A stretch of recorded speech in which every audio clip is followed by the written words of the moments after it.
Bismillahirrahmanirrahim. Assalamualaikum warahmatullahi wabarakatuh.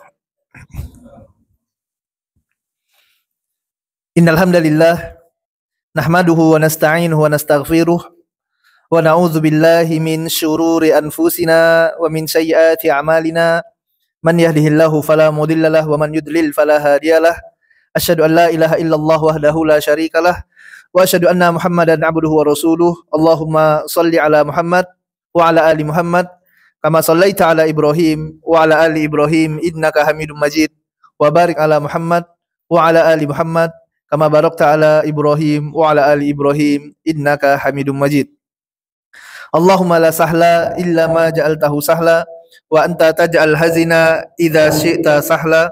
Allahumma 'allimna ma yanfa'una wa anfa'na bima 'allamtana wa zidna 'ilman wa fahman.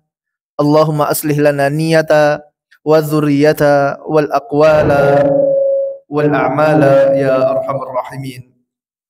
Kaum muslimin dan muslimat yang semoga senantiasa dirahmati oleh Allah Subhanahu wa taala. Alhamdulillah, puji dan syukur senantiasa kita panjatkan kepada Allah atas limpahan nikmat dan karunia yang Allah taala berikan. Salawat dan salam senantiasa tercurahkan kepada suri tauladan kita, uswah hasanah kita, Nabi Muhammad sallallahu alaihi wasallam. Begitu pula kepada keluarga, sahabat, dan kepada umatnya yang istiqomah mengikuti sunnahnya hingga hari kiamat. Jamaah rahmati Allah wa ta'ala, pada kesempatan yang berbahagia ini insyaallah kita akan melanjutkan pembahasan kita dari kitab Al-Usul Ats-Tsalatsah, dan kita masih dalam pembahasan yang berkaitan dengan mengenal Nabi Muhammad sallallahu alaihi wasallam, tepatnya berkaitan dengan hijrah. Qala musannif rahimahullah, wa dalilu 'ala al-hijrati min as-sunnati qawluhu sallallahu alaihi wasallam, la tanqati'ul hijratu hatta tanqati'at taubatu wa la tanqati'ut taubatu hatta tatlu asy-syamsu min maghribiha. Akhrajahu Abu Dawud wa Ahmad. Setelah beliau rahimahullahu ta'ala menjelaskan tentang hukum hijrah, beliau membawakan dalil yang menjelaskan terkait dengan batasan waktu hijrah.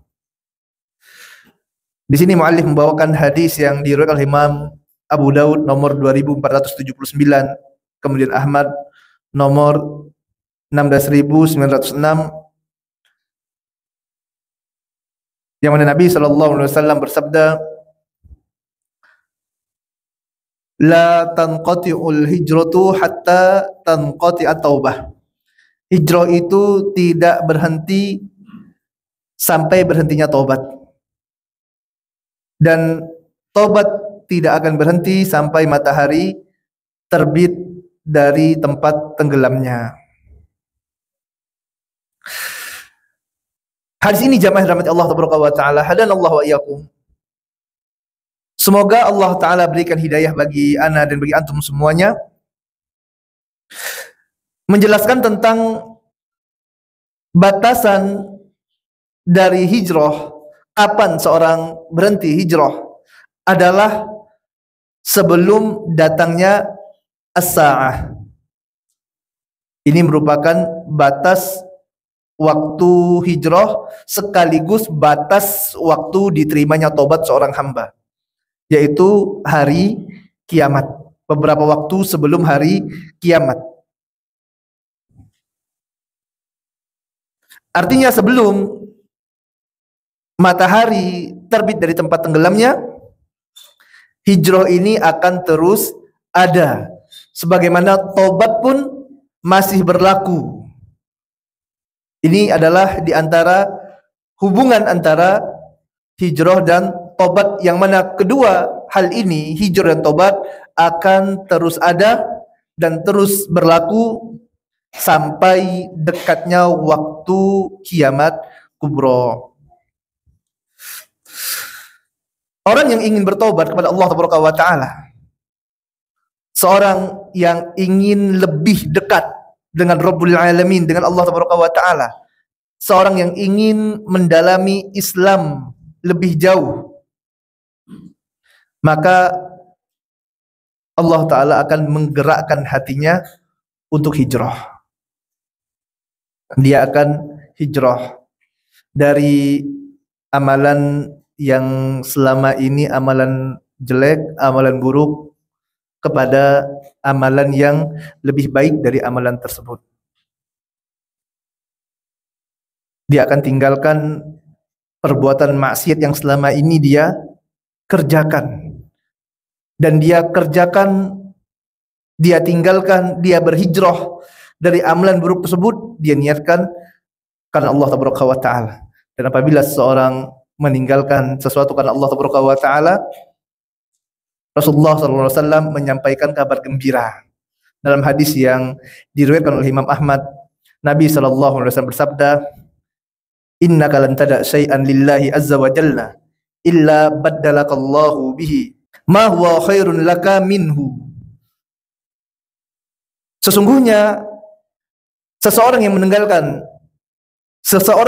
sesuatu karena Allah Taala, dia tinggalkan karena Allah, maka Allah Ta'ala akan memberikan ganti baginya dengan sesuatu yang lebih baik. Dia hijrah, dia tinggalkan keburukan yang selama ini dia lakukan. Untuk apa? Untuk Allah. Dia tinggalkan kerjaan ribanya, karena dia mengetahui Nabi SAW bersabda, "Ar-riba salasatun wa sab'una baban, aisaruha mislu an yankihar rajulu ummaha." Riba itu ada 73 babnya. Dan yang paling ringan dari riba itu, dari dosa riba adalah bagaikan seseorang berzina dengan ibu kandungnya sendiri. Dia tinggalkan riba. Tinggalkan karena apa? Karena Allah. Bukan ditinggalkan karena dunia. Bukan ditinggalkan dengan harapan nanti di tempat lain akan mendapatkan gaji yang lebih besar, dunia yang lebih banyak. Tidak. Tapi dia tinggalkan karena Allah mengharamkannya. Dia tinggalkan lillah. Maka baddalakallahu ma huwa khairun laka minhu. Allah akan gantikan dengan sesuatu yang baik. Dia hijrah. Allah jadikan hatinya lebih tenang, lebih mudah untuk mendekatkan diri kepada Allah. Allah pasti akan gantikan dengan yang lebih baik. Terserah Allah Taala, tapi yakin yang Allah berikan pasti lebih baik, karena ini adalah janji dari Allah Taala, dan Allah tidak akan menyelisihi janjinya. Yakin, pasti Allah akan beri ganti. Sewaktu dia tinggalkan, suka main game, dia tinggalkan. Karena apa? Karena Allah. Yakin dia, pasti Allah akan berikan yang lebih baik. Taunya dari mana? Nabi Muhammad SAW yang mengabarkan. Dia tinggalkan banyak waktu dia yang terbuang dengan sia-sia karena suka nonton, karena suka mainin medsos aja terus. Dia tinggalkan karena Allah Taala. Maka berlaku janji dari Allah Taala, Allah akan berikan ganti yang lebih baik.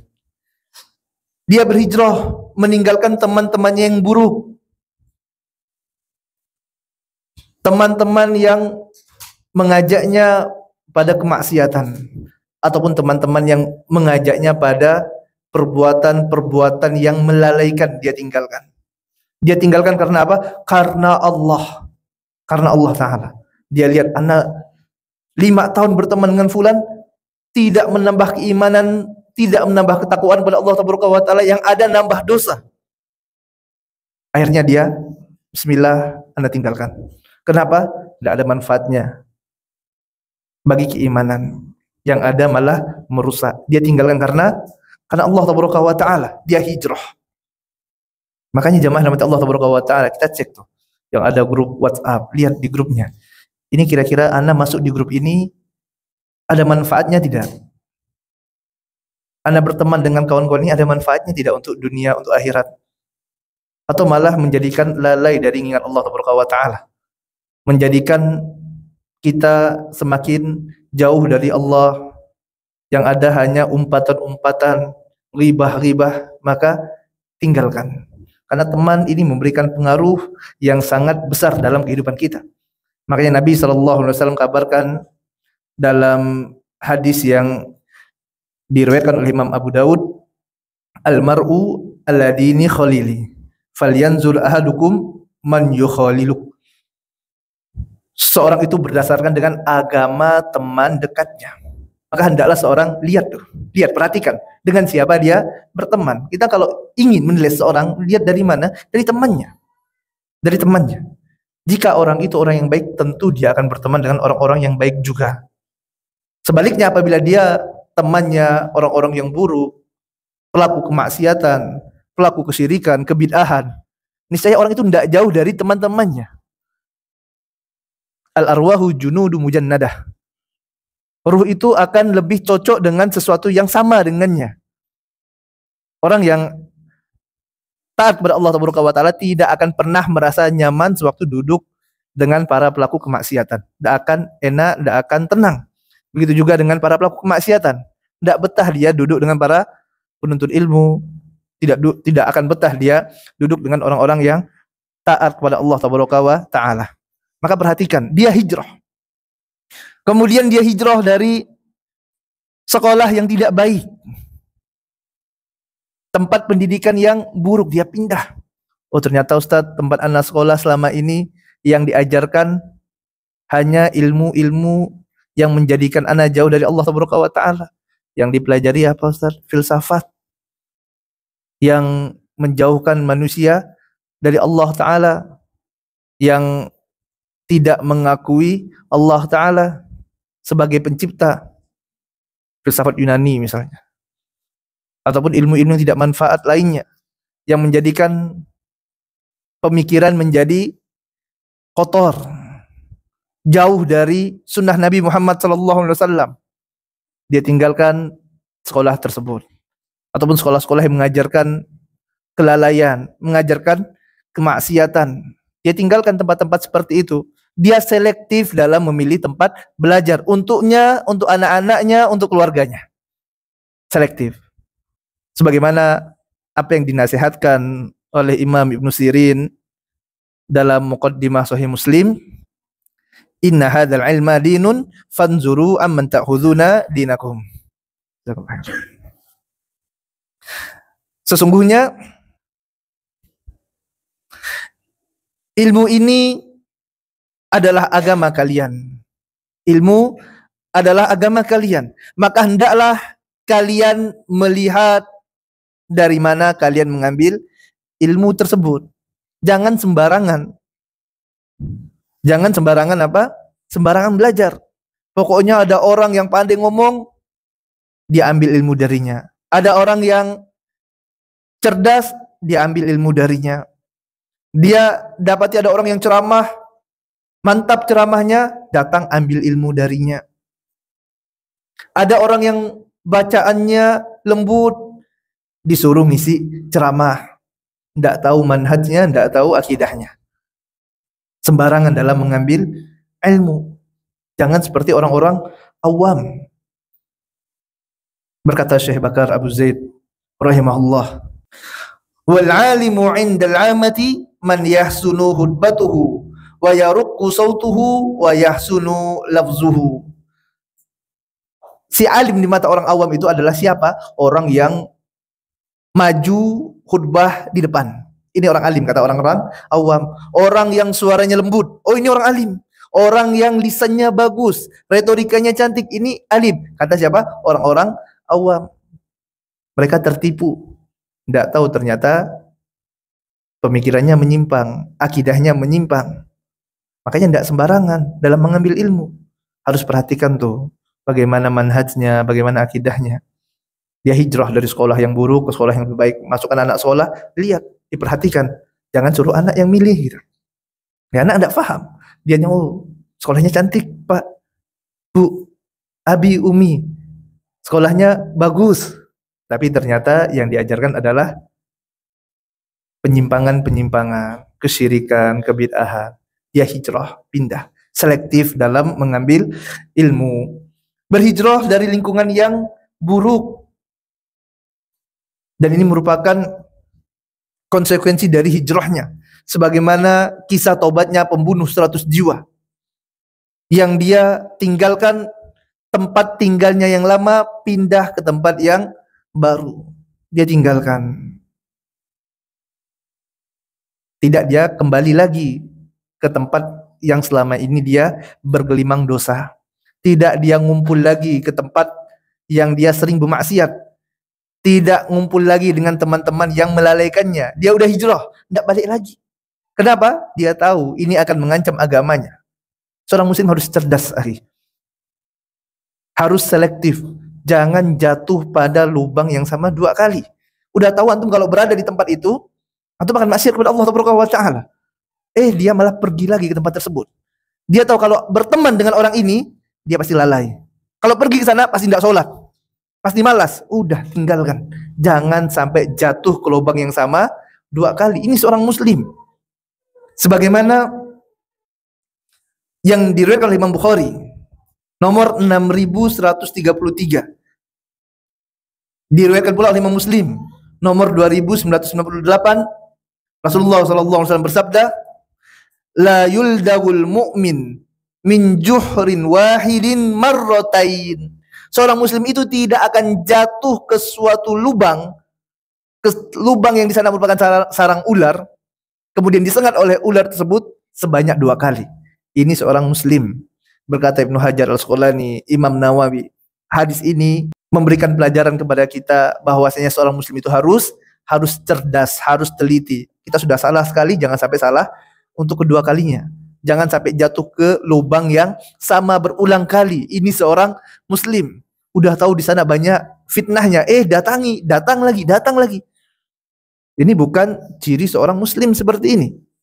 Udah tahu di sana banyak maksiatnya, pergi terus ke sana. Dia hijrah. Dia juga meninggalkan berita-berita yang banyak menyebarkan fitnah. Ukalaul fitnah. Sebagaimana apa yang disampaikan oleh Syekh Masyhur Hasan Salman rahimahullah dalam kitabnya Manhaj Salaf fi Ta'amulihi Ma'al Fitan. Yang di sana beliau membawakan hadis dari Ibnu Abi Saybah.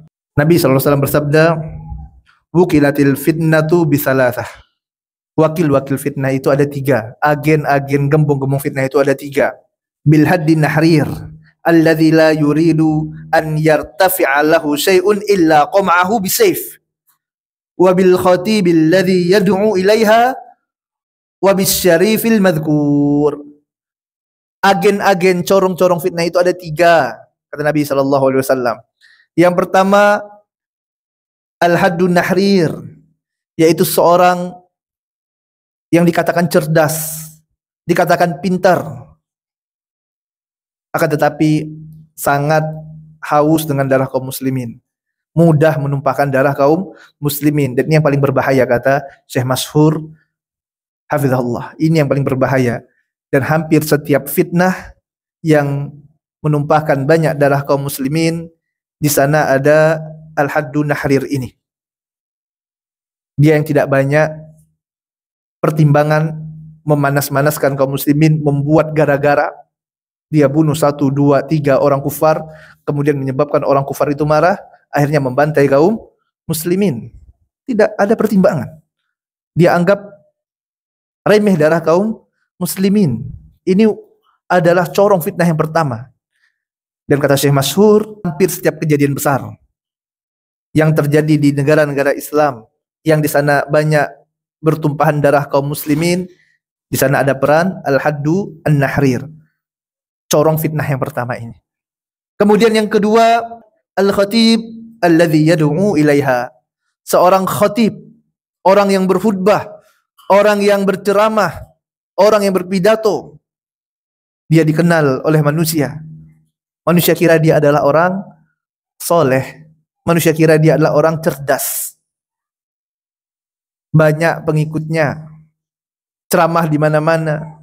Akan tetapi ternyata yang disampaikan adalah fitnah. Yang disampaikan adalah kesalahan. Yang disampaikan adalah hoak. Manusia menganggapnya dia adalah orang alim, khatib. Sebagaimana tadi yang disampaikan oleh Syekh Bakar Abu Zaid, al-alimu 'indal 'amati man yahsunu khutbatuhu. Orang yang sudah khutbah, kata orang awam, ini sudah orang alim. Pokoknya sudah naik ke mimbar khutbah, ini orang alim, ini ustaz. Padahal yang ada dalam hatinya adalah penyimpangan. Sebagaimana dahulu orang-orang Khawarij, kata Nabi SAW, Wujuhuhum wujuhul atfal wa qulubuhum qulubus syayatin. Wajah-wajah mereka wajah anak-anak, akan tapi hati mereka hati syaitan. Orang ini dia tidak paham, dia ternyata yang menyebar fitnah kemana-mana, akhirnya manusia ngikut fitnah tersebut. Dia tinggalkan, tidak mau lagi jatuh pada tempat yang sama. Ini orang salah. Hijrah. Kemudian yang ketiga adalah as-syarif al-madhkur ataupun as-sayyid al-madhkur, seorang yang mulia, dipandang orang, al-madhkur, sering disebut-sebut namanya, populer, banyak pengikutnya, followernya jutaan, subscribernya jutaan. Dia bicara, banyak orang yang mengikuti. Dia berargumen, banyak yang mempercayai. Tidak peduli yang disampaikannya benar atau salah. Ternyata yang disampaikan adalah fitnah, hoak, propaganda, berita dari kufar yang tidak jelas kebenarannya. Manusia percaya. Seorang harus hijrah, tinggalkan yang seperti ini. Sibukkan dengan menuntut ilmu, belajar, sehingga tidak jatuh pada kesalahan dan penyesalan. Jamaah rahmati Allah taala, hadana Allah wa iyyakum. Semoga Allah taala berikan hidayah bagi anda dan bagi antum semuanya. Taubat dengan hijrah memiliki kedekatan, hubungan yang erat. Oleh sebab itu sering dikatakan seorang yang sudah bertobat dengan orang ini sudah hijrah. Ustaz, ana baru hijrah, Ustaz. Maksudnya baru apa? Baru taubat dari kesalahan-kesalahannya, dari maksiatnya. Dulu suka makan yang haram, hijrah. Dulu suka main musik, hijrah. Dulu suka nipu orang, hijrah. Yang dimaksud hijrah di sini adalah taubat. Tidak akan terputus hijrah sampai terputusnya taubat. La tanqati'u taubatu hatta tatlu asy-syamsu min maghribiha. Dan taubat tidak akan terputus sampai terbitnya matahari dari tempat tenggelamnya. Taubat tidak akan terputus sampai apa? Terbitnya matahari dari tempat tenggelamnya matahari tersebut.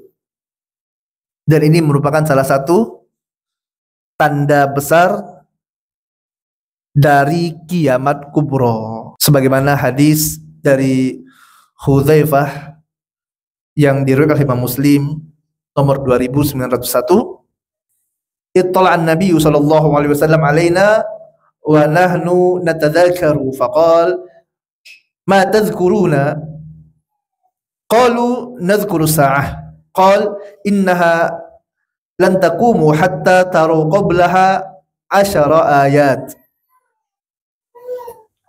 fadzakara ad-dukhan wad-dajjal wad-dabbah wat-tulu' asy-syams min maghribiha wan nuzul Isa ibni Maryam sallallahu alaihi wa alihi wasallam wa ya'juja wa ma'juja wa thalathatu khusuf, khusfun bil masriki wa khusfun bil maghribi wa khusfun bi jaziratil arab wa akhiru dzalika narun takhruju minal yamani tatrudun nasa ila mahsyarihim.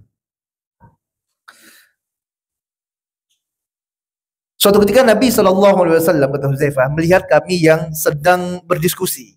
Kemudian Nabi SAW bertanya, apa yang sedang kalian diskusikan? Apa yang sedang kalian bicarakan? Qalu nadhkuru sa'ah. Maka para sahabat pun mengatakan, kami sedang membicarakan tentang hari kiamat. Tadi jemaah rahmati Allah Taala. Para sahabat, jika mereka sedang ngumpul, apa yang dibahas? Hari kiamat. Yang dibahas tentang apa? Tentang ketaatan kepada Allah Taala. Mengingat kematian, nanti kalau hari kiamat gimana ya? Apa persiapan kita? Bagaimana dikubur kita? Bagaimana hisab? Ini para sahabat ridwanullahu alaihim jami'an. Yang dibahas adalah masalah akhirat. Sangat berbeda dengan manusia pada hari ini. Kalau ngumpul bapak-bapak, apa yang dibahas? Politik. Apa yang dibahas? Sepak bola.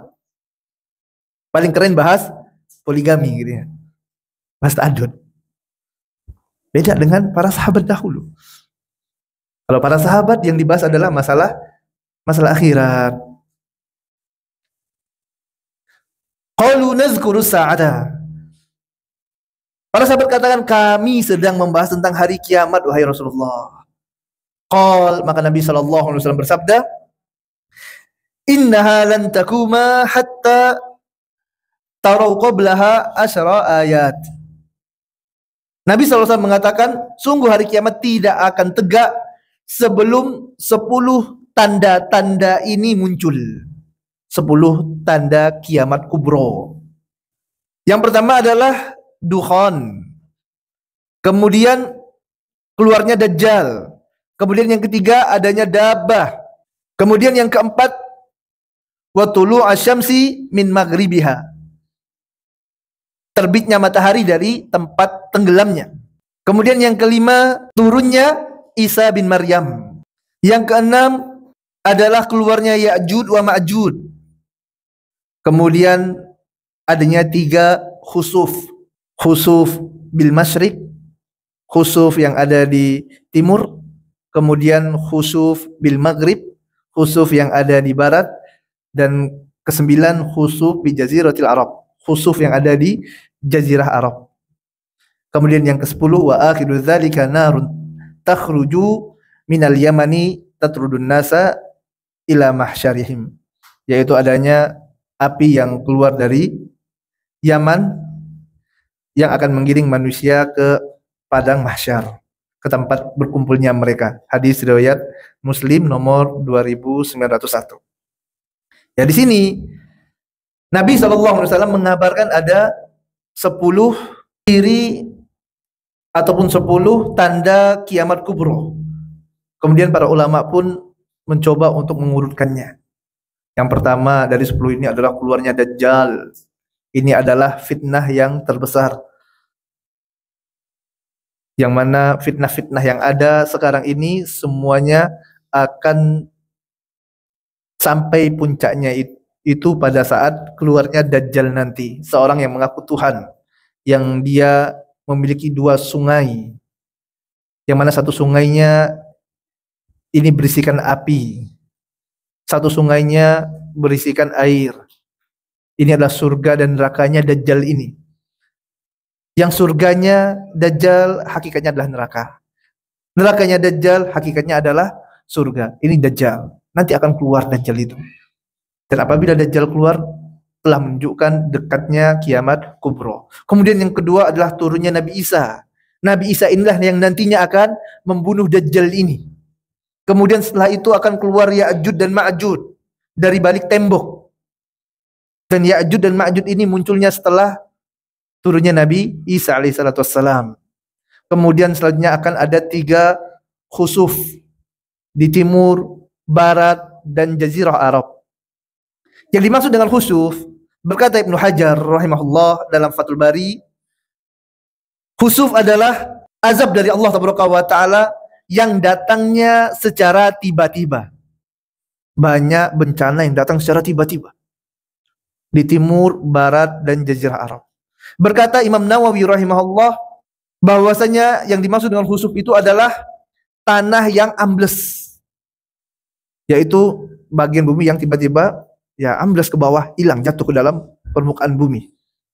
Ini khusuf terjadi di timur, barat, dan jazirah Arab. Tenggelam tiba-tiba, suatu bagian dari bumi, tanah, daratan tiba-tiba langsung tenggelam. Kemudian yang selanjutnya, yang kelima adalah dukhan. Yang keenam keluarnya Dabbah.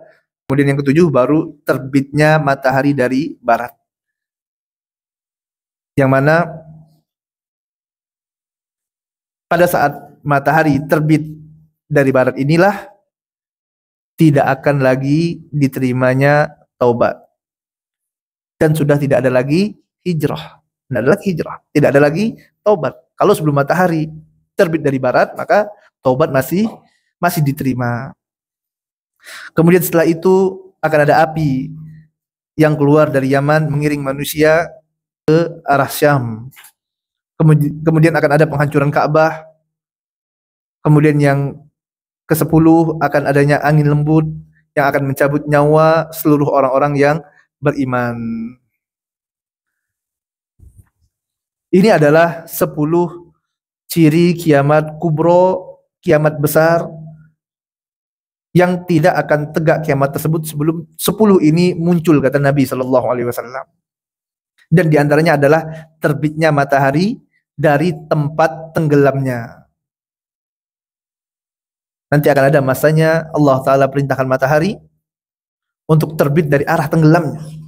Pada saat manusia pagi harinya menunggu terbitnya fajar seperti biasanya, mereka menunggu, akan tapi matahari tidak kunjung terbit. Padahal telah memasuki waktu yang biasanya matahari telah terbit pada waktu tersebut. Mereka pun menunggu. Matahari belum terbit. Hingga akhirnya mereka dapati matahari terbit dari tempat yang selama ini matahari tenggelam darinya. Padahal selama ini ratusan tahun, ribuan tahun, bahkan jutaan tahun, manusia menyaksikan matahari terbit dari timur. Nanti di akhir zaman mereka akan kaget pada saat matahari keluar dari terbit dari tempat tenggelamnya. Maka pada waktu itu, kata para ulama, barulah manusia, orang-orang kufar, mereka berbondong-bondong beriman kepada Allah Taala setelah matahari terbit dari tempat tenggelamnya. Namun ketahuilah pada hari itu tidak ada lagi manfaatnya keimanan tersebut. Pada waktu itu orang-orang yang telah beriman, mereka berlomba-lomba untuk menambah amal solehnya. Orang-orang yang sudah beriman semangat beramal. Maka ketahuilah pada waktu itu tidak ada lagi manfaatnya setelah matahari terbit dari tempat tenggelamnya. La yanfa'u nafsan imanuha lam takun amanat min qabl. Tidak ada manfaat lagi keimanan bagi orang-orang yang sebelumnya mereka tidak beriman. Yang sebelumnya belum tobat, tidak ada lagi manfaatnya pada waktu itu tobatnya kalau dia baru bertobat. Tidak ada manfaatnya lagi hijrahnya, baru mau hijrah. Matahari sudah terbit dari barat, dari tempat tenggelamnya. Tidak ada lagi manfaatnya. Pada saat matahari terbit dari tempat tenggelamnya, pada saat itulah tidak ada lagi manfaat tobat dan tidak lagi ada manfaat hijrah. Makanya jamaah rahmat Allah Taala, hadanallahu wa iyyakum. Semoga Allah Taala berikan hidayah bagi anda dan antum semuanya. Selama matahari belum terbit dari barat seperti sekarang ini, maka bertobatlah kepada Allah Taala. Hijrahlah dengan sebenar-benarnya hijrah. Tinggalkan kemaksiatan-kemaksiatan kita selama ini. Bertobat kepada Allah, minta ampun kepada Allah Taala atas dosa-dosa kita yang sangat banyak. Niscaya Allah Taala akan ampunkan.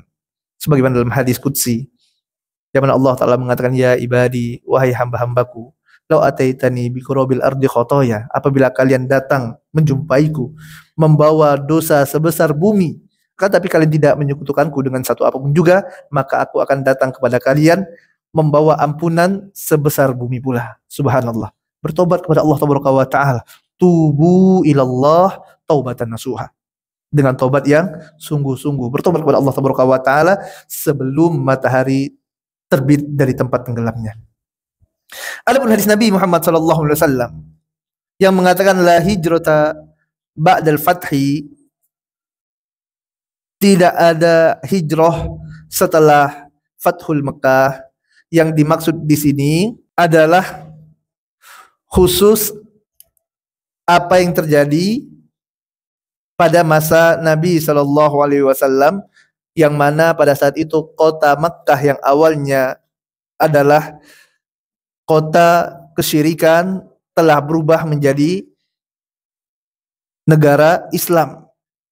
Maka orang yang berada di Mekkah tidak perlu lagi untuk hijrah ke kota Madinah. Karena hijrah min baladil syirki ila baladil Islam. Karena yang dimaksud dengan hijrah adalah meninggalkan negeri kufur ke negeri Islam. Ini yang sudah tidak berlaku lagi hijrah ini ba'dal fathi, setelah Fathul Mekah. Adapun hijrah yang dimaksud hijrah yaitu meninggalkan kemaksiatan kepada ketaatan kepada Allah Taala, ini akan terus ada selama masih diterimanya taubat. Dan taubat masih akan diterima oleh Allah Taala sampai matahari terbit dari tempat tenggelamnya. Ini saja yang dapat kami sampaikan pada kesempatan kali ini. Apa yang benar datang dari Allah Taala, yang salah datang dari kelemahan ilmu ana dan dari syaitan. Semoga yang sedikit ini dapat bermanfaat bagi ana dan bagi antum semuanya. Wabillahi taufik. Wassallallahu ala nabiyina Muhammadin wa ala alihi wa sahbihi ajma'in. Wa akhiru da'wana walhamdulillahi rabbil alamin. Subhanakallahumma wa bihamdika asyhadu an la ilaha illa anta astaghfiruka wa atubu ilaik. Assalamualaikum warahmatullahi wabarakatuh.